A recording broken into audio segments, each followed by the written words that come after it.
Hello and welcome to another edition of Wake Up America Ministries. We have a great message for you today. And let me just open by saying that, first of all, I absolutely, positively, without shadow of a doubt, love where I live. I love America. I love this country. I've served this country, my community, my state. I still am for many, many years.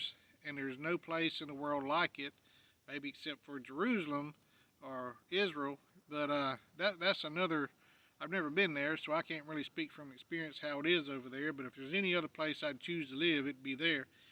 But I love where I live. But I long to be in another place soon.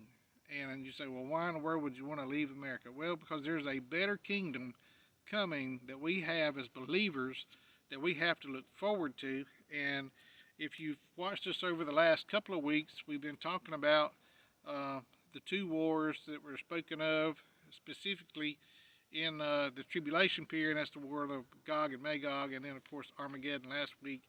And so what we're going to do is we're going to pick up here with Armageddon ends, and we're going to be talking about the 1,000-year reign of Christ, and many people know it as the millennial reign, and millennial, of course, meaning 1,000 years. So Armageddon is over. Christ wins. We know how the book ends. Christ wins, which means believers win. And so we know that the Antichrist and the false prophet and all of those that received the mark of the beast or worshiped the beast, the Bible tells us they were cast into the lake of fire. All right, so then Revelation 20 tells us that Satan is bound in the bottomless pit, and the pit is sealed. And for 1,000 years, Satan has no influence on anyone. He can't tempt mankind whatsoever. He is completely removed from the influence of mankind. However, I want you to keep this in mind. Even though he's not present, man's nature is still going to be man's nature. So let me read this to you. It's Revelation chapter 20, verses 1 through 3 is where we're going to start. And it says, "And I saw an angel come down from heaven, having the key of the bottomless pit and a great chain in his hand. And he laid hold on the dragon, that old serpent, which is the devil and Satan, and bound him 1,000 years, and cast him into the bottomless pit, and shut him up, and set a seal upon him, that he should deceive the nations no more, till the 1,000 years should be fulfilled, and after that he must be loosed a little season." So what's going to happen is, as we just read, that Christ is going to come. He's going to establish his earthly kingdom. He's going to reign and rule from Jerusalem, and the nations will worship him. All right. Now, in all of that, keep this in mind, that there will be people that will survive the tribulation period. Now, just because they survive the tribulation period does not mean they're going to heaven. Okay, all that means is that they are going to make it into the 1,000-year millennial reign of Christ. That's all that means, is that they did not take the mark of the beast, they did not worship the beast, and so they're going to be, if they're not killed or beheaded because of not doing so, that they will enter into the millennial reign. Now, keep in mind the population of the earth right now is somewhere in the neighborhood of 7.8 billion people. And we know that Revelation talks about during the seals, the trumpets, and the vial judgments, it talks about a third of mankind, and I think, if I'm not mistaken, is it a quarter of mankind or whatever it is? I can't remember the exact numbers. I should have looked them up. I didn't. Forgive me. So if I'm saying that incorrectly, just it's going to be a lot of people. So when the millennial reign takes place, there's going to be a whole lot less people inhabiting the earth. So that being said, who's going to be there? Well, these survivors, obviously, but then these survivors are going to be human. They're going to be flesh, and we know this, that the saints, or who are the saints? The saints are those who believed in Christ. They were raptured, or either those that were beheaded for the cause of Christ during the millennial or during the tribulation, they will reign and rule with Christ for 1,000 years. Now keep this in mind. These folks, the saints, and those that were beheaded for the cause of Christ, they're going to have glorified bodies. In other words, they're not going to be fleshly bodies like what you and I have. They're going to be glorified bodies, and they won't need rest. They won't need sleep, because they're going to be basically like the Energizer Bunnies. They're just going to be empowered throughout all time.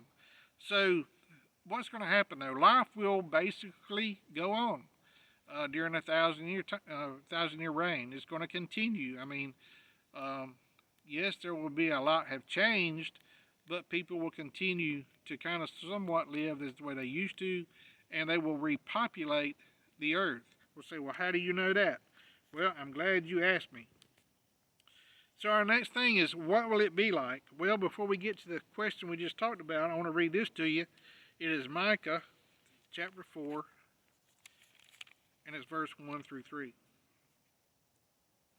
And let me get there.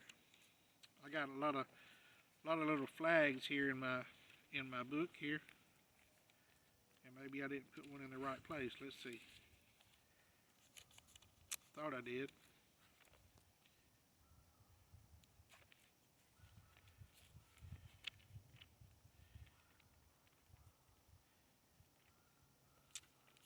Give me just a second. I thought I marked it, and apparently I didn't. Alright, anyway, here we are. Micah, chapter 4, verses 1 through 3. It says, But in the last days it shall come to pass that the mountain of the house of the Lord shall be established in the top of the mountains, and that shall be exalted above the hills, and people shall flow into it. It says, And many nations shall come and say, Come, and let us go up to the mountain of the Lord, and to the house of the God of Jacob, and he will teach us of his ways, and we will walk in his paths. For the law shall go forth of Zion, and the word of the Lord from Jerusalem. And he shall judge among many people, and rebuke strong nations afar off, and they shall beat their swords into plowshares, and their spears into pruning hooks. Nation shall not lift up a sword against nation, neither shall they learn war anymore. So it's going to be essentially a time of peace. There will be no war during the millennial reign. So that's a good thing, right? No war. All right. Daniel chapter 7 and verses 13 and 14.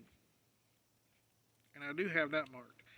And it says, And I saw in the night visions, and behold, one like the Son of Man came with the clouds of heaven, and came to the Ancient of Days, and they brought him near before him.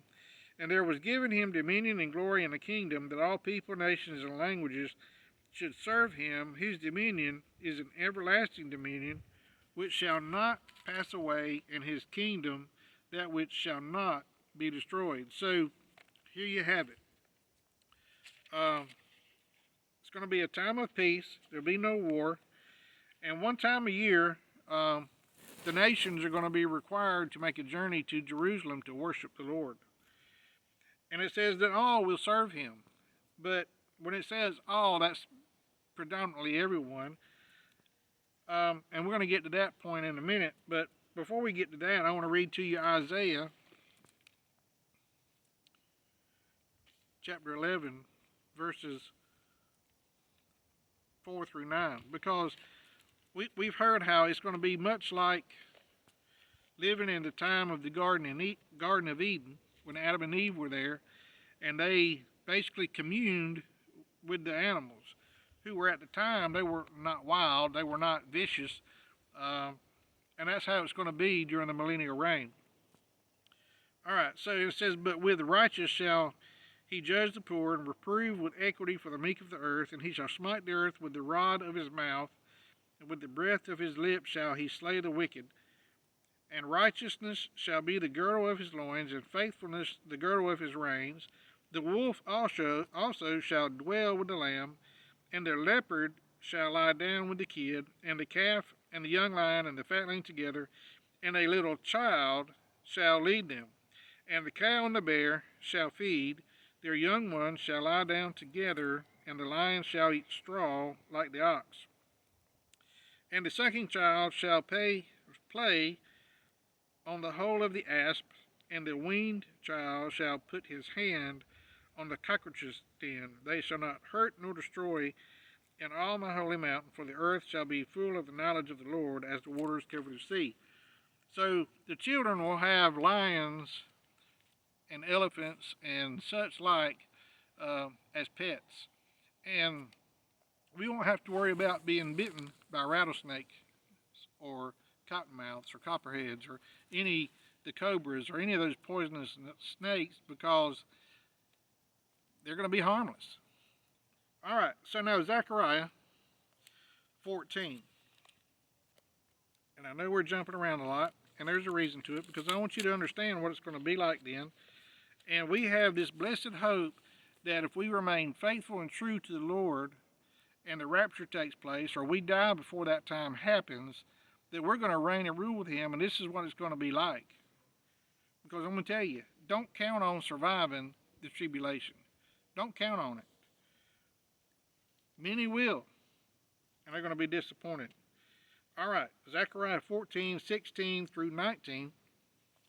And it shall come to pass that everyone that is left of all the nations which came against Jerusalem shall even go up from year to year to worship the King, the Lord of hosts, and to keep the Feast of Tabernacles. Now the Feast of Tabernacles is in the fall. It's always in the fall.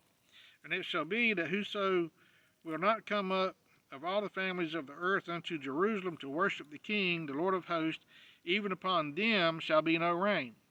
And if the family of Egypt go not up and come not, that have no rain, there shall be the plague, wherewith the Lord will smite the heathen, that come not up to the Feast of Tabernacles.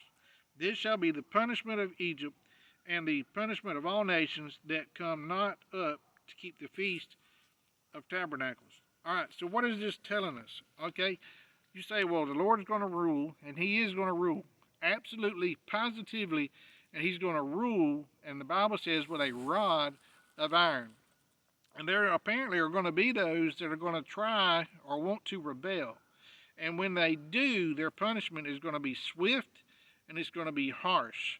There's not going to be this process like what we have today, where you get charged with a crime and 2 years later there's a disposition.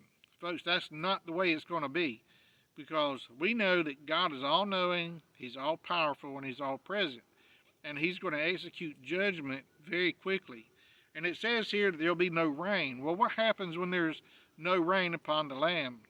Well, how does that affect crops and food sources and things of that nature? I'm just saying based on what we know from Bible, and even in our own times, when there's immense drought, then there's hunger. So there's going to be punishment. And then it talks about plagues. Now this could happen or will happen during the time of the millennium. All right. But I assure you, most of the people are going to figure out, hey, we need to be obedient. Okay, but then what happens at the end of the millennium time? Well, we know we're going to go back to Revelation chapter 20. And I lost my place. And here we are. We're going to read verse 7 and 8. And when 1,000 years are expired, Satan shall be loosed out of his prison, and shall go out to deceive the nations which are in the four quarters of the earth, Gog and Magog, to gather them together to battle, the number of whom is as the sand of the sea. So, the devil will be loosed for a little while. Now, it doesn't tell us how long, but it just says for a little while. And so then he will have an opportunity to deceive those human folks that have lived throughout the millennial kingdom. And the Bible tells us that many of them will follow him, and they will be trying to, defiled or tempted or whatever they are.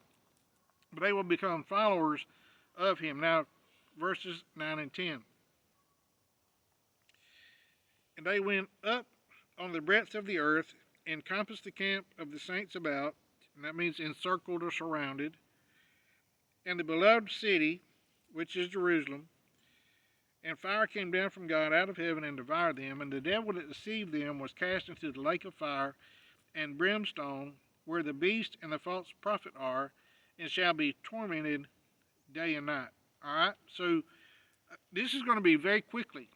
This is going to happen very quickly. God's not going to put up with it. He's going to judge them. He's going to judge them harshly, and they're going to be immediately judged and sent into the lake of fire. And then what happens after this? When all of this final battle is done, Satan is cast into this lake of fire forever, never to bother anybody ever again.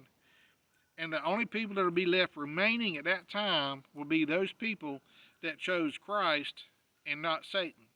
All right, so now those people will make it into heaven. Okay, and then the Bible tells us, verse 11 through 21, and I don't know how much time we have. I don't want to go too long here, but it says there's going to be a great white throne judgment. And it's this verse 11, and I saw a great white throne, and him that sat on it, from whose face the earth and the heaven fled away, and there was found no place for them. And I saw the dead, small and great, stand before God, and the books were opened, and another book was opened, which is the book of life. And the dead were judged out of those things which were written in the books, according to their works. And the sea gave up the dead which were in it, and death and hell delivered up the dead which were in them. And they were judged every man according to their works. And death and hell were cast into the lake of fire. This is the second death. And whosoever was not found written in the book of life was cast into the lake of fire. And then after all of this happens, that's when the new heaven and the new earth will come down. Of course, the earth, well, at that point, sometime in there, will be completely purged of everything that's unholy. And anyway, that's another study for another day. But my point today is there's a time coming that if you're a saint of God prior to this time coming, the millennium, that we will reign and rule with Christ. It's going to be good for us. It's going to be really good for us, folks, because we're going to have no worries. But if you're not one of these people today to say, I know that my name is written in the Lamb's Book of Life today, I urge you strongly, find the Lord. Call upon Him. Give your life over to Him. And if you have been a believer, you have said, well, I made a confession many years ago, but I just hadn't really lived like I needed to. Hey, look here, do your first works over again. Get it right, because, folks, I'm telling you, the time of this present age is quickly coming to an end. The rapture could take place at any time. There's nothing holding that back. So, folks, I beg you, be ready. So, in closing, I just want to say this. America, wake up, America. It is time, because Jesus is coming soon. We thank you. We love you. Please share, and we will see you next week.